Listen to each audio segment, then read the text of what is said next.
ಸ್ನೇಹಿತರೆ, ಕನ್ನಡ ಕದಂಬ ಚಾನಲ್ಗೆ ಸ್ವಾಗತ. ಇವತ್ತಿನ ವಿಡಿಯೋದಲ್ಲಿ ಮಹಾವಿಷ್ಣುವಿನ ಅವತಾರದಲ್ಲಿ ಒಂದಾದ ಪರಶುರಾಮರ ಬಗ್ಗೆ ತಿಳಿಯೋ ಪ್ರಯತ್ನ ಮಾಡೋಣ. ಶ್ರೀರಾಮ ತನ್ನ ತಂದೆಯ ಮಾತಿಗೆ ಕಟ್ಟುಬಿದ್ದು ಕಾಡಿಗೆ ಹೋದರೆ, ಈ ಪರಶುರಾಮರು ತನ್ನ ತಂದೆಯ ಮಾತಿಗೆ ತನ್ನ ತಾಯಿಯ ಕುತ್ತಿಗೆಯನ್ನೇ ಕಡಿದವರು. ಜನ್ಮತಃ ಬ್ರಾಹ್ಮಣರಾಗಿದ್ದರೂ ಕೂಡ ಇವರು ಸ್ವೀಕರಿಸಿದ್ದು ಕ್ಷತ್ರಿಯ ಧರ್ಮವನ್ನು. ಹಾಗಿದ್ರೂ ಕೂಡ 21 ಬಾರಿ ಭೂಮಿಯನ್ನ ಪ್ರದಕ್ಷಿಣೆ ಮಾಡಿ ಅಧರ್ಮದಲ್ಲಿ ನಿರತರಾಗಿದ್ದ ಕ್ಷತ್ರಿಯರ ತಲೆ ಕಡಿದವರು ಇವರು. ಇವರೊಂದಿಗೆ ಯುದ್ಧ ಗೆದ್ದವರು ಕೇವಲ 2 ಜನ.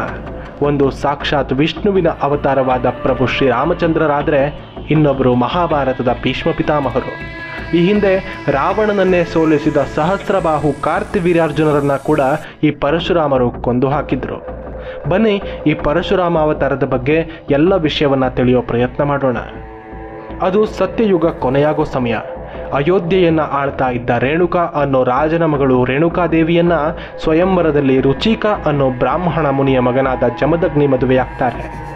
ಈ ಜಮದಗ್ನಿ ಮಹರ್ಷಿಗಳಿಗೆ ಮತ್ತು ರೇಣುಕಾದೇವಿಯವರಿಗೆ 5 ಜನ ಗಂಡು ಸಂತಾನವಾಗುತ್ತೆ. ಸುತಾಪ, ಸುಮ, ಬೃಹದ್ಬಾಣ, ವಸು ಮತ್ತು ರಾಮಭದ್ರ. ಈ ಕಿರಿಯವನಾದ ರಾಮಭದ್ರನೇ ಶ್ರೀಮನ್ನಾರಾಯಣನ 6ನೇ ಅವತಾರವಾದ ಪರಶುರಾಮ. ವೈಶಾಖ ಮಾಸ ಶುಕ್ಲ ಪಕ್ಷ ತದಿಗೆಯ ದಿನದಂದು ಪುನರ್ವಸು ನಕ್ಷತ್ರದಲ್ಲಿ ಜನಿಸ್ತಾರೆ ಈ ರಾಮಭದ್ರ. ಈ ರಾಮಭದ್ರ 12 ವರ್ಷಗಳ ಕಾಲ ಕೈಲಾಸದಲ್ಲಿದ್ದು ಸಾಕ್ಷಾತ್ ಪರಮೇಶ್ವರನಿಂದಲೇ ವಿದ್ಯೆಯನ್ನು ಕಲಿತಾರೆ. ಹಾಗೆ ಅವರಿಂದ ಗಾಯತ್ರಿ ಮಂತ್ರದ ಉಪದೇಶವೂ ಆಗುತ್ತೆ. ಈ ಮಂತ್ರದ ಉಪಾಸನೆಯ ಮೂಲಕ ಏಕಾಗ್ರತೆ, ಯುದ್ಧ ಕೌಶಲ್ಯ, ಅಸ್ತ್ರವಿದ್ಯೆ ಮತ್ತು ವೇದಜ್ಞಾನವನ್ನು ಕೂಡ ಪಡಿತಾರೆ. ಅಷ್ಟೇ ಅಲ್ಲದೆ ಪರಮೇಶ್ವರನಿಂದ ತನ್ನ ಆಯುಧವಾಗಿ ಕೊಡಲಿಯೊಂದನ್ನು ಪಡಿತಾರೆ. ಸಂಸ್ಕೃತದಲ್ಲಿ ಕೊಡಲಿಗೆ ಪರಶು ಅಂತ ಹೆಸರು. ಹಾಗಾಗಿ ಇವರು ಪರಶುರಾಮ ಅಂತಲೇ ಪ್ರಸಿದ್ಧವಾಗ್ತಾರೆ. ಅಗ್ರತೋ ಚತುರೋ ವೇದ ಪೃಷ್ಠತ ಶಶರಂ ಧನು ಇದಂ ಬ್ರಾಹ್ಮಂ ಇದಂ ಕ್ಷಾತ್ರಂ ಶಾಪಾದಪಿ ಶರಾದಪಿ. ಅಂದರೆ 4 ವೇದಗಳಲ್ಲೂ ಸಂಪೂರ್ಣ ಜ್ಞಾನವುಳ್ಳವರು, ಬೆನ್ನಿನ ಮೇಲೆ ಸದಾ ಬಾಣಗಳಿಂದ ತುಂಬಿದ ಬತ್ತಳಿಕೆಯನ್ನು ಹೊಂದಿದವರು, ಬ್ರಾಹ್ಮಣ ಕ್ಷತ್ರಿಯರಿಬ್ಬರ ತೇಜಸ್ಸನ್ನು ಹೊಂದಿದವರು, ವಿರೋಧಿಗಳನ್ನು ಶಾಪದಿಂದಲೂ ಬಾಣದಿಂದಲೂ ಸೋಲಿಸಬಲ್ಲವರು ಅನ್ನೋದು ಈ ಶ್ಲೋಕದ ಅರ್ಥ. ಈ ಪರಶುರಾಮರ ತಂದೆಯವರಾದ ಜಮದಗ್ನಿ ಮಹರ್ಷಿಗಳು ಅತಿ ಕೋಪಾಗ್ರಸ್ತರಾಗಿದ್ದರು. ಇದನ್ನು ನೀವೆಲ್ಲ ಕೇಳೇ ಇರ್ತೀರ.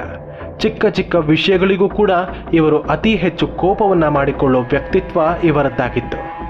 ಒಂದಿನ ಈ ಜಮದಗ್ನಿ ಮಹರ್ಷಿಗಳ ಹೆಂಡತಿ ರೇಣುಕಾದೇವಿ ನೀರು ತರೋದಕ್ಕೆ ತಮ್ಮ ಆಶ್ರಮದ ಬಳಿ ಇದ್ದ ನದಿಗೆ ಹೋಗ್ತಾರೆ.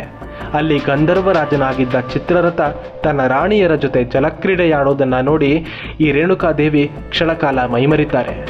ಬಾಲ್ಯದಿಂದಲೂ ರಾಜಕುಮಾರಿಯಾಗಿ ಬೆಳೆದಿದ್ದ ಆಕೆಗೆ ತನಗೆ ಈ ಭಾಗ್ಯ ಇಲ್ಲ, ಇದ್ದಿದ್ರೆ ಚೆನ್ನಾಗಿತ್ತು ಅಂತ ಯೋಚಿಸ್ತಾ ತಾನು ನೀರಿಗೆ ಬಂದಿದ್ದನ್ನೇ ಮರೆತು ಅವರನ್ನೇ ನೋಡ್ತಾ ಮೈಮರೆತು ನಿಂತ್ಕೋತಾರೆ. ನೀರಿಗೆ ಹೋದ ರೇಣುಕಾದೇವಿ ಇಷ್ಟು ಹೊತ್ತಾದರೂ ಬರಲಿಲ್ಲ. ತಮ್ಮ ಪೂಜೆಗೆ ತಡವಾಯಿತು, ಏನಾಗಿರಬಹುದು ಅಂತ ಯೋಚಿಸೋ ಜಮದಗ್ನಿ ಮಹರ್ಷಿಗಳು ತಮ್ಮ ದಿವ್ಯ ದೃಷ್ಟಿಯಿಂದ ನೋಡ್ತಾರೆ.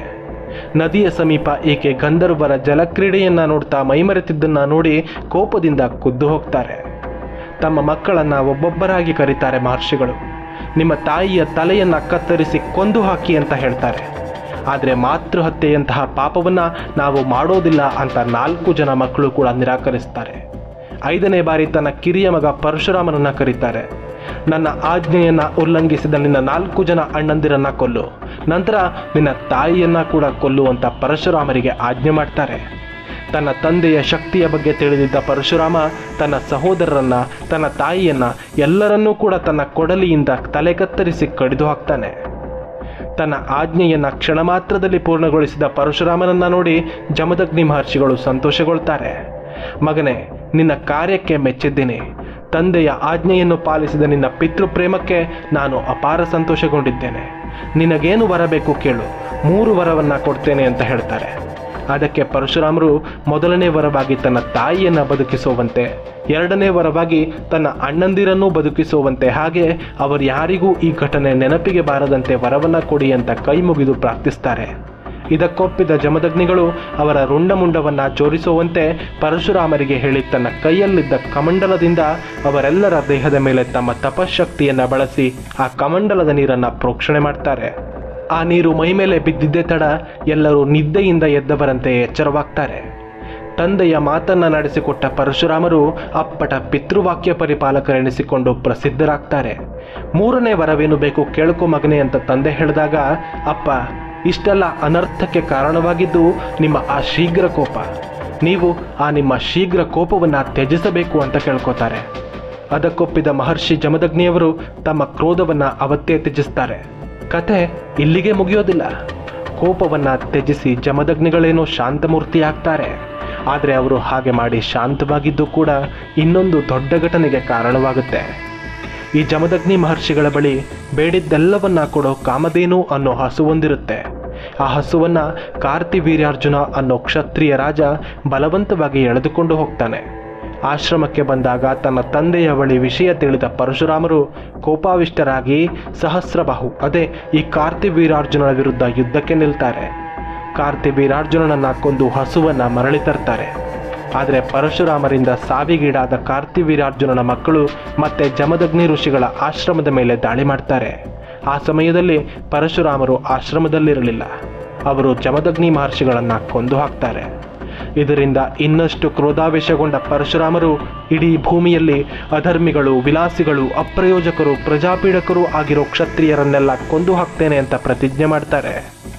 ಇಡೀ ಭೂಮಿಯನ್ನು 21 ಬಾರಿ ಕಾಲ್ನಡಿಗೆಯಲ್ಲಿ ಪ್ರದಕ್ಷಿಣೆ ಮಾಡಿ ಅಂತಹ ಎಲ್ಲ ಕ್ಷತ್ರಿಯರ ಸಂಹಾರ ಮಾಡ್ತಾರೆ. ರಾಜನಾದವನು ಪ್ರಜೆಗಳ ಹಿತಾಸಕ್ತಿಗಾಗಿ, ಅವರ ಕ್ಷೇಮಕ್ಕಾಗಿ ಯೋಚಿಸಬೇಕು. ಅಧಿಕಾರದ ದುರಾಸೆಗೊಳಗಾಗಿ ಅಧಿಕಾರದ ಮದವೇರಿಸಿಕೊಂಡು ಯಾವೊಬ್ಬ ರಾಜ ಕೂಡ ಇರಬಾರದು. ಇಡೀ ಭೂಮಿಯಲ್ಲಿ ಧರ್ಮ ಸ್ಥಾಪನೆಗಾಗಿ ಸಂಭವಾಮಿ ಯುಗೆ ಯುಗೆ ಅನ್ನುವಂತೆ ಅಧರ್ಮದ ನಾಶಕ್ಕಾಗಿ ಜನ್ಮ ತಾಳಿದ್ದವರು ಈ ಪರಶುರಾಮರು. ಹೀಗೆ ಧರ್ಮ ಸ್ಥಾಪಿಸಿದ ಪರಶುರಾಮರು ಮಹೇಂದ್ರಗಿರಿಗೆ ತೆರಳಿ ತಮ್ಮ ತಪಸ್ಸಿನಲ್ಲಿ ಧ್ಯಾನದಲ್ಲಿ ನಿರತರಾಗ್ತಾರೆ. ನಂತರ ಶ್ರೀರಾಮರೊಂದಿಗೆ ಯುದ್ಧ. ಒಂದು ಸಾತ್ವಿಕ ಸಮಾಧಾನ ಚಿತ್ತ ಪುರುಷೋತ್ತಮನಾದ ಪ್ರಭು ಶ್ರೀರಾಮಚಂದ್ರರ ಅವತಾರವಾದರೆ, ಇನ್ನೊಂದು ಭಯಾನಕ ಅಪರಿಮಿತ ಪರಾಕ್ರಮಿಯಾದ ಬ್ರಾಹ್ಮಣ ಕ್ಷತ್ರಿಯಾವತಾರಿಯಾದ ಋಷಿ ಪರಶುರಾಮರ ಅವತಾರ. ಎರಡೂ ಮಹಾವಿಷ್ಣುವಿನ ಅವತಾರಗಳ ಮಧ್ಯೆ ನಡೆಯುತ್ತೆ ಯುದ್ಧ. ರಾಮಲಕ್ಷ್ಮಣರನ್ನ ತಾವು ಮಾಡೋ ಯಜ್ಞರಕ್ಷಕರನ್ನಾಗಿ ದಶರಥನ ಅಪ್ಪಣೆಯ ಮೇಲೆ ಮಹರ್ಷಿ ವಿಶ್ವಾಮಿತ್ರರು ಕರೆದುಕೊಂಡು ಬರ್ತಾರೆ. ತಮ್ಮ ಕಾರ್ಯ ಮುಗಿದ ಮೇಲೆ ಜನಕ ಮಹಾರಾಜನ ಆಸ್ಥಾನಕ್ಕೆ ಇವರಿಬ್ಬರನ್ನ ಕರೆದುಕೊಂಡು ಬರ್ತಾರೆ. ಈ ಜನಕ ಮಹಾರಾಜರ ಆಸ್ಥಾನದಲ್ಲಿ ಒಂದು ಅದ್ಭುತವಾದ ಶ್ರೇಷ್ಠವಾದ ಪರಮೇಶ್ವರನ ಧನಸ್ಸಿರುತ್ತೆ. ಅದನ್ನು ಯಾರು ಎತ್ತಿ ಹೆದೆಯೇರಿಸ್ತಾರೋ ಅವರಿಗೆ ತನ್ನ ಮಗಳಾದ ಸೀತೆಯನ್ನ ಕೊಟ್ಟು ವಿವಾಹ ಮಾಡ್ತೀನಿ ಅಂತ ಜನಕ ಮಹಾರಾಜ ಘೋಷಿಸಿದ್ದ. ಆ ಧನಸ್ಸನ್ನು ಎತ್ತೋದಕ್ಕೆ ಅದೆಷ್ಟೋ ಜನ ಪ್ರಯತ್ನಿಸಿ ವಿಫಲವಾಗಿದ್ರೂ ಕೂಡ, ಆದರೆ ಆ ಧನಸ್ಸನ್ನು ನೋಡಬೇಕು ಅಂತ ತರಿಸ್ತಾರೆ ವಿಶ್ವಾಮಿತ್ರರು. ಪ್ರಭು ಶ್ರೀರಾಮರು ಆ ಧನಸ್ಸನ್ನು ನೋಡಿ ಅದನ್ನು ಸ್ಪರ್ಶಿಸಿ ಲೀಲಾಜಾಲವಾಗಿ ಅದನ್ನೆತ್ತಿಕೊಂಡು ಬಗ್ಗಿಸಿ ಅದರ ಶೆಂಜಿನಿ ಅಂದರೆ ಬಿಲ್ಲಿಗೆ ಕಟ್ಟುವ ದಾರವನ್ನು ಗಟ್ಟಿಯಾಗಿ ಬಿಗಿಯೋಕೆ ಪ್ರಯತ್ನಿಸ್ತಾರೆ. ಆದರೆ ಆ ಧನಸ್ಸು ಮಧ್ಯದಲ್ಲಿ ತುಂಡಾಗಿ ಹೋಗುತ್ತೆ. ಆ ಬಿಲ್ಲು ತುಂಡಾದ ಶಬ್ದ ಭಯಾನಕವಾಗಿ 3 ಲೋಕಗಳಿಗೂ ಕೇಳಿಸುವಂತೆ ಮಹತ್ತನಿಸುತ್ತೆ. ಆ ಶಬ್ದ ಮಹೇಂದ್ರಗಿರಿಯಲ್ಲಿ ಧ್ಯಾನಸ್ಥರಾಗಿದ್ದ ಪರಶುರಾಮರ ಕಿವಿಗೂ ಬೀಳುತ್ತೆ. ಅವರಿಗೆ ಅದು ಇದೇ ಧನಸ್ಸಿನ ಶಬ್ದ ಅನ್ನೋದು ಅರ್ಥವಾಗುತ್ತೆ. ತಾವು ಭಕ್ತಿಯಿಂದ ಆರಾಧಿಸುತ್ತಿದ್ದ, ತಾವು ಪೂಜಿಸುತ್ತಿದ್ದ ಪರಮೇಶ್ವರನ ಧನಸ್ಸನ್ನು ಯಾರೋ ಮುರಿದು ಹಾಕಿದ್ರು ಅನ್ನೋ ಕೋಪ ಅವರನ್ನು ಜನಕರಾಜನ ಅರಮನೆಗೆ ಬರುವಂತೆ ಮಾಡುತ್ತೆ. ಸಿಡಿಲಿನಂತೆ ಬಂದಪ್ಪಳಿಸಿದ ಪರಶುರಾಮರನ್ನ ನೋಡಿ ಜನಕ ಮಹಾರಾಜ ದಂಗಾಗಿ ಹೋಗ್ತಾನೆ. ಅವರನ್ನು ನೋಡಿ ಕೂಡ ಮುಗ್ಧ ಬಾಲಕನಂತೆ ಪ್ರಭು ಶ್ರೀರಾಮರು ತಣ್ಣಗೆ ನಿಂತಿರ್ತಾರೆ. ಪರಶುರಾಮರ ಕಣ್ಣುಗಳೆರಡು ಬೆಂಕಿಯುಗುಳುತ್ತಿರುವಂತೆ ಕೆಂಪಗೆ ಕಾಣಿಸ್ತಾ ಇತ್ತು. ಮುಖ ಕೋಪದಿಂದ ಕಪ್ಪಾಗಿತ್ತು. ರೋಷದಿಂದ ಬುಸುಗುಟ್ಟುತ್ತಿದ್ದ ಪರಶುರಾಮರು ತಮ್ಮ ಬರಸಿಡಿಲಿನಂಥ ಧ್ವನಿಯಿಂದ ಜನಕರಾಜನನ್ನ ಪ್ರಶ್ನಿಸ್ತಾರೆ. ಯಾರದು? ಯಾರಿಗಷ್ಟು ಸೊಕ್ಕು? ನನ್ನ ಪರಮೇಶ್ವರನ ಧನಸ್ಸನ್ನು ಮುರಿಯುವಷ್ಟು ಸೊಕ್ಕು ಇನ್ಯಾರಿಗಿದೆ? ನಾನು ಪರಶುರಾಮ 21 ಬಾರಿ ಭೂಪ್ರದಕ್ಷಿಣೆ ಮಾಡಿ ಕ್ಷತ್ರಿಯರ ಸಂಹಾರ ಮಾಡಿದ ಮೇಲೂ ನನ್ನ ಗುರುವಿನ, ನನ್ನ ಆರಾಧ್ಯ ದೇವನ ಧನಸ್ಸನ್ನು ಮುರಿದು ಹಾಕೋ ಧೈರ್ಯವನ್ನು ಮಾಡಿದವರು ಯಾರು? ಇನ್ನೂ ಅಧರ್ಮದಲ್ಲಿ ನಿರತರಾಗಿರೋ ಕ್ಷತ್ರಿಯರು ಈ ಭೂಮಿಯ ಮೇಲಿದ್ದಾರ? ಆರ್ಭಟಿಸಿದ್ದರು ಪರಶುರಾಮರು. ಆದರೆ ಪ್ರಭು ಶ್ರೀರಾಮರು ಭಯಪಡಲಿಲ್ಲ. ವಿನಯದಿಂದಲೇ ಮಹರ್ಷಿಗಳಿಗೆ ವಂದಿಸಿ, ಮಹಾನುಭಾವರೇ, ನಾನು ದಶರಥನಂದನ ರಾಮಚಂದ್ರ. ಈ ಧನಸ್ಸನ್ನು ನನ್ನ ಸಾಮರ್ಥ್ಯ ನಿರೂಪಿಸೋದಕ್ಕೋ ಅಥವಾ ಯಾರನ್ನಾದರೂ ಅವಮಾನಿಸೋದಕ್ಕೋ ಅದನ್ನು ಮುರಿಯಲಿಲ್ಲ. ನಾನು ಕ್ಷತ್ರಿಯ. ಒಂದು ಸುಂದರ ಧನಸ್ಸನ್ನು ನೋಡಿ ನನ್ನ ಮನಸ್ಸು ಅದನ್ನೆತ್ತಿಕೊಳ್ಳುವಂತೆ ಬಯಸ್ತು. ಕ್ಷತ್ರಿಯರಿಗೆ ಯಾವಾಗಲೂ ಆಯುಧಗಳ ಮೇಲೆ ವ್ಯಾಮೋಹ ಇರೋದು ಧರ್ಮವೇ ಆಗಿದೆ. ಹಾಗಾಗಿ ಅದನ್ನೆತ್ತಿ ಹೆದೆಯೇರಿಸುವ ಪ್ರಯತ್ನವನ್ನ ಮಾಡಿದೆ. ಆದರೆ ಅದು ಆಕಸ್ಮಿಕವಾಗಿ ಮುರಿದು ಹೋಯಿತು ಅಂತ ವಿನಮ್ರವಾಗಿ ಹೇಳ್ತಾರೆ. ಆದರೆ ಪರಶುರಾಮರು ರಾಮನ ಮಾತನ್ನು ನಂಬೋದಿಲ್ಲ. ಇಷ್ಟು ಎಳೆಯ ವಯಸ್ಸಿನ ಬಾಲಕ ಶಿವನ ಧನಸ್ಸನ್ನು ಮುರಿಯೋದ? ಅಸಾಧ್ಯ. ಇವನೇನೋ ಸುಳ್ಳು ಹೇಳ್ತಿದ್ದಾನೆ. ಇದನ್ನು ಮುರಿಯೋದಿರಲಿ, ಎತ್ತೋದಕ್ಕೂ ಇವನಿಂದ ಸಾಧ್ಯವಿಲ್ಲ ಅಂತ ಯೋಚಿಸ್ತಾರೆ. ಪ್ರಭು ಶ್ರೀರಾಮರು ಆ ಬಿಲ್ಲನ್ನು ಎತ್ತಿ ಅದನ್ನು ಮುರಿದು ಹಾಕಿದ್ರು ಅನ್ನೋದನ್ನು ಯಾವ ಕಾರಣಕ್ಕೂ ಅವರು ನಂಬೋದಕ್ಕೆ ಸಿದ್ಧವಾಗಿರಲಿಲ್ಲ. ಹೀಗಾಗಿ ಇನ್ನೊಂದು ಪರೀಕ್ಷೆ ಮಾಡೋದಕ್ಕೆ ಮುಂದಾಗ್ತಾರೆ. ತನ್ನಲ್ಲಿದ್ದ ಮಹಾವಿಷ್ಣುವಿನ ಸಾರಂಗ ಅನ್ನೋ ಹೆಸರಿನ ಧನಸ್ಸನ್ನು ಕೊಟ್ಟು ಅದಕ್ಕೆ ದಾರವನ್ನು ಕಟ್ಟಿ ಬಾಣ ಹೂಡುವಂತೆ ಹೇಳ್ತಾರೆ. ಪ್ರಭು ಶ್ರೀರಾಮರು ಆ ಸವಾಲನ್ನು ಕೂಡ ಸ್ವೀಕರಿಸ್ತಾರೆ. ಅವರಿಂದ ಬಿಲ್ಲನ್ನು ತೆಗೆದುಕೊಂಡು ಅನಾಮತ್ತಾಗಿ ಎತ್ತೋ ರಾಮಚಂದ್ರರು ಸಲೀಸಾಗಿ ಅದಕ್ಕೆ ದಾರವನ್ನು ಕೂಡ ಬಿಗಿದು ಒಂದು ಬಾಣವನ್ನು ತೆಗೆದುಕೊಂಡು ಹೆದೆಯೇರಿಸಿ ಕಿವಿಯವರೆಗೂ ಅದರ ದಾರವನ್ನೆಳೆದು ಈ ಬಾಣವನ್ನು ಎಲ್ಲಿ ಪ್ರಯೋಗಿಸಲಿ ಅಂತ ಪರಶುರಾಮರಲ್ಲಿ ಪ್ರಶ್ನಿಸ್ತಾರೆ. ಆಗ ಪರಶುರಾಮರಿಗೆ ಸತ್ಯದ ಅರಿವಾಗುತ್ತೆ. ತಾವಿಬ್ಬರೂ ಕೂಡ ಶ್ರೀಮನ್ನಾರಾಯಣನ ಅವತಾರವೇ ಅನ್ನೋದು ಅರ್ಥವಾಗುತ್ತೆ.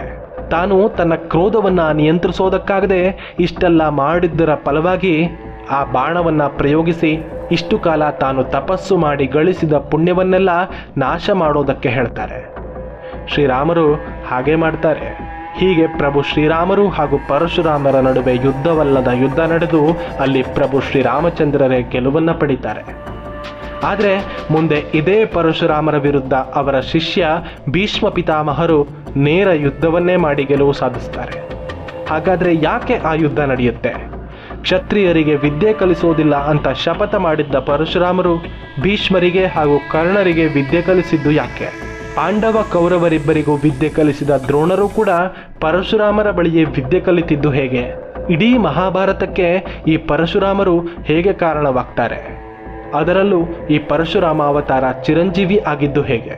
ತನ್ನ ಎಲ್ಲ ಅವತಾರಗಳನ್ನು ಸಮಾಪ್ತಿ ಮಾಡಿದ ಶ್ರೀಮನ್ನಾರಾಯಣ ಇದೊಂದು ಅವತಾರವನ್ನು ಯಾಕೆ ಇನ್ನೂ ಮುಗಿಸಿಲ್ಲ? ಈ ಎಲ್ಲ ವಿಷಯವನ್ನು ಮುಂದಿನ ವಿಡಿಯೋದಲ್ಲಿ ನೋಡೋಣ. ಅಲ್ಲಿವರೆಗೂ ನಮ್ಮ ಕನ್ನಡ ಕದಂಬ ಚಾನಲ್ಗೆ ಸಬ್ಸ್ಕ್ರೈಬ್ ಮಾಡಿಲ್ಲ ಅಂದರೆ ಈಗಲೇ ಸಬ್ಸ್ಕ್ರೈಬ್ ಮಾಡಿ. ಬೆಲ್ ಐಕಾನ್ ಪ್ರೆಸ್ ಮಾಡೋದಕ್ಕೆ ಮರಿಬೇಡಿ. ಧನ್ಯವಾದಗಳು.